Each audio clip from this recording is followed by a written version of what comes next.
하나님의 말씀은 사무엘상 4장 1절에서 11절의 말씀입니다. 사무엘이 말이 온 이스라엘에 전파되니라. 이스라엘은 나가서 블레셋 사람과 싸우려고 에베네셀 곁에 진치고 블레셋 사람은 아벡에 진쳤더니 이스라엘을 대하여 항우를 벌이니라. 그들이 싸우다가 이스라엘이 블레셋 사람 앞에서 패하여 그들에게 전쟁에서 죽임을 당한 군사가 4,000명 가량이라. 백성이 진으로 돌아오매 이스라엘 장로들이 가로되 여호와께서 어찌하여 우리로 오늘 블레셋 사람 앞에 패하게 하셨는고 여호와의 언약궤를 실로에서 우리에게로 가져다가 우리 중에 있게 하여 그것으로 우리를 우리 원수의 손에서 구원하게 하자 하니 이에 백성이 실로에 보내어 그를 사이에 계신 만군이 여호와의 언약궤를 거기서 가져왔고 엘리 두 아들 홈니와 비느하스는 하나님의 언약궤와 함께 거기 있었더라. 여호와의 언약궤가 진에 들어올 때 온 이스라엘이 큰 소리로 외치매 땅이 울린지라. 블레셋 사람이 그 외치는 소리를 듣고 가로되 히브리 진에서 큰 소리로 외침은 어찌미뇨 하다가 여호와의 궤가 진에 들어온 줄을 깨달은지라. 블레셋 사람이 두려워하여 가로되 신이 진에 이르렀도다 하고 또 가로되 우리에게 화로다. 전일에 이런 일이 없었도다. 우리에게 화로다. 누가 우리를 이 능한 신들의 손에서 건지리요. 그들은 광야에서 여러 가지 재앙으로 애굽인을 친 신들이니라. 너희 블레셋 사람들아 강하게 되며 대장부가 되어라. 너희가 히브리 사람이 종이 되기를 그들이 너희 종이 되었던 것 같이 말고 대장부같이 되어 싸우라 하고 블레셋 사람이 쳤더니 이스라엘이 패하여 각기 장막으로 도망하였고 살육이 심히 커서 이스라엘 보병의 엎드런 지가 3만이었으며. 다 같이 읽으시겠습니다. 하나님의 궤는 빼앗겼고 엘리 두 아들 홈니와 비느하스는 죽임을 당하였더라. 아멘. 할렐루야. 서로의 평강의 복을 기원하는 마음으로 샬롬 인사 나누시기 바랍니다. 샬롬. 샬롬. 오늘도 수요 새벽 기도에 잘 나오셨습니다. 교회와 이웃을 위한 교회 학교를 위한 중보 기도 모임이 6시 50분부터 중보 기도실에서 이어집니다. 오늘은 수예배가 있는 날이죠. 우리가 수예배는 찬송가를 많이 부릅니다.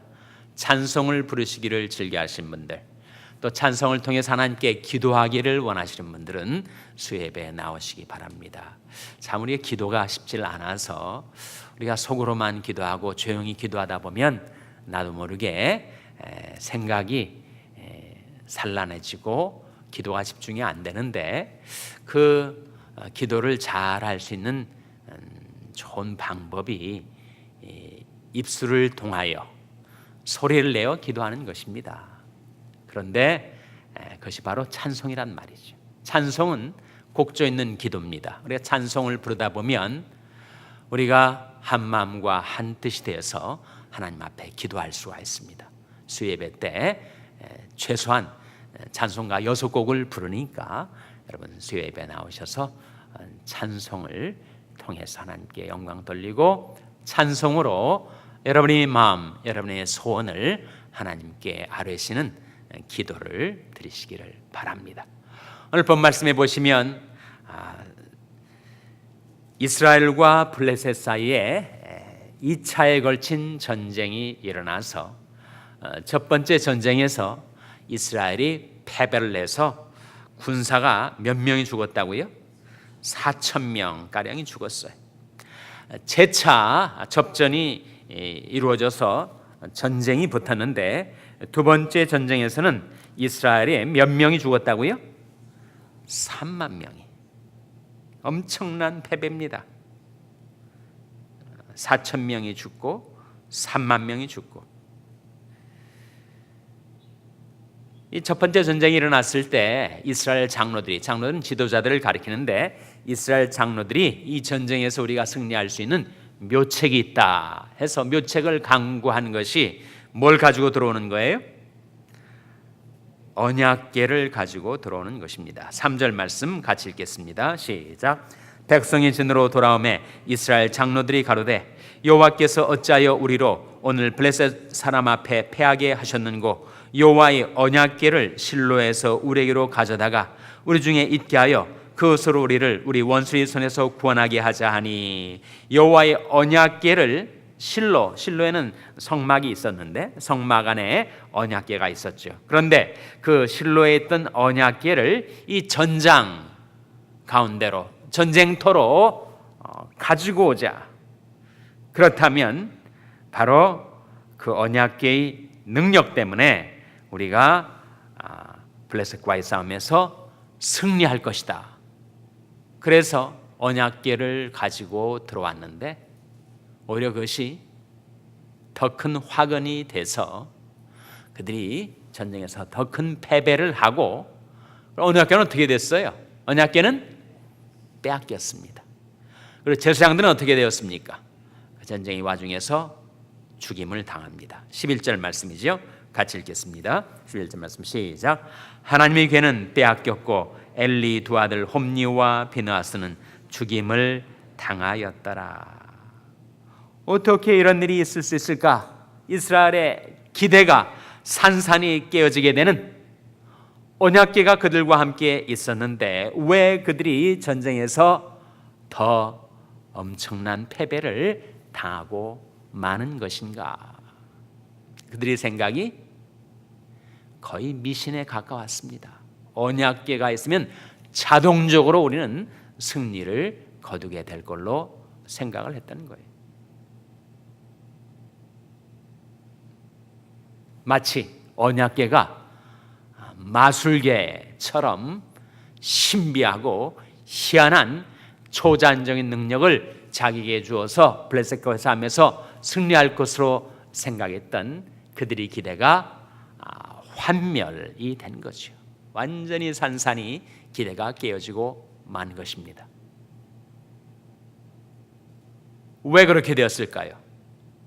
분명 하나님의 언약궤에는 능력과 축복이 있었는데 그들의 길과 행위가 그 언약궤의 방향과 전혀 동떨어져 있었기 때문에 그 능력이 오히려 그들에게 위해를 가하는 방향으로 작용을 했던 것이죠. 하나님의 손, 하나님의 말씀에는 능력이 있습니다. 그런데 우리의 삶의 길과 행위가 하나님의 말씀과 일치될 때는 그것이 능력과 축복으로 우리에게 임하게 되지만 우리의 길과 행위가 정반대로 하나님의 말씀과 정반대로 행하게 될 때는 그 말씀이 우리를 화를 당하게 한다는 거죠. 하나님의 말씀에 계속 불순종하고 그 말씀에 거스리고 그 말씀을 거역하면서 언약궤가 우리에게 있다 하는 것으로 우리가 구원과 승리를 거두게 되는가? 그건 미신이라는 겁니다. 분명 하나님의 말씀에는 능력과 축복이 담겨져 있지만 우리의 길과 행위가 그 말씀의 방향으로 순종하며 행할 때 그것이 우리에게 능력이 되고 축복이 되지, 말씀에 불순종하고 말씀을 거역하면 그 말씀의 능력이 우리를 거스르는 방향으로 작용한다 하는 거죠. 그래서 예레미야 선지자를 통하여 하나님께서 이스라엘 백성에게 신앙을 미신처럼 그렇게 생각하지 말고 길과 행위를 고치라, 그런 말씀을 하고 있습니다. 예레미야 7장 3절 말씀이죠. 한번 보시기 바랍니다. 예레미야 7장 3절 말씀. 예레미야 7장 3절 말씀 찾아서 한번 같이 읽겠습니다. 예레미야 7장 3절은 구약성경 1061면, 구약성경 1061면 예레미야 7장 3절 말씀 우리 찾아서 같이 읽겠습니다. 구약성경 1061면 예레미야 7장 3절 말씀 찾으셨습니까? 같이 읽겠습니다. 시작. 만군의 여호와 이스라엘의 하나님이 이같이 말씀하시되 너희 길과 행위를 바르게 하라. 그리하면 내가 너희로 이곳에 거하게 하리라. 너희 길과 행위를 바르게 하라. 우리 길이, 우리가 살아가는 길이 말씀의 길과 동떨어져서 하나님께서 말씀을 통하여 하나님의 백성답게 살아가는 길을 우리에게 보여주셨는데 오히려 그 길에서 이탈해가지고 내 욕망의 길로, 내 탐욕의 길로, 내 고집의 길로 행하면 그 말씀과 동떨어져 있는 우리가 어떻게 말씀의 능력을 힘입으며 말씀의 축복을 받을 수가 있겠는가? 너희 길과 행위를 바르게 하라.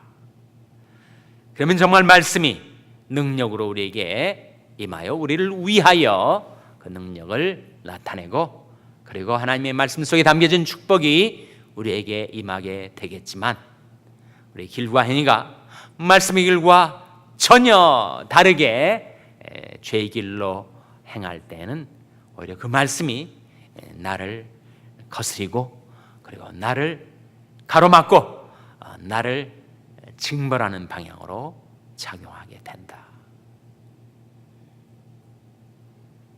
그래서 왜 그들이 언약궤를 빼앗겼는가? 왜 제사장들이 전쟁에서 언약궤와 함께 있으면서 죽임을 당했는가?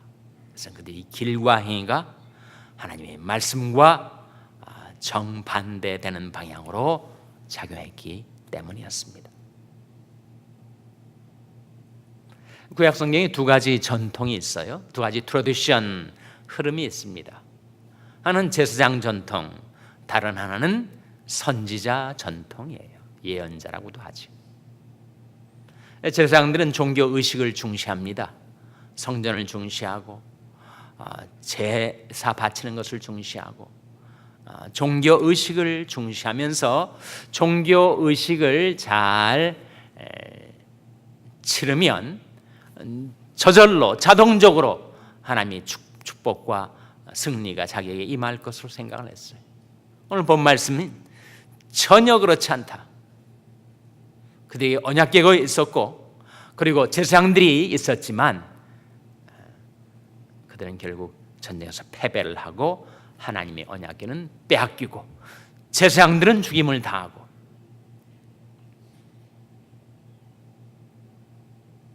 반면에 선지자의 전통은 종교의식에 우리 구원과 능력이 있는 것이 아니고 우리 길과 행위가 하나님의 말씀에 일치가 되고 우리가 하나님의 말씀에 순종하며 살 때 우리에게 축복과 능력이 임한다는 것을 전파했던 것이 선지자들이죠. 내가 내 앞에 생명과 사망과 복과 저주를 두었으니 너는 살기 위하여 생명을 택하라. 그리하면 복을 받아 이 세상에 살 것이다. 그게 선지자 전통의 가르침입니다.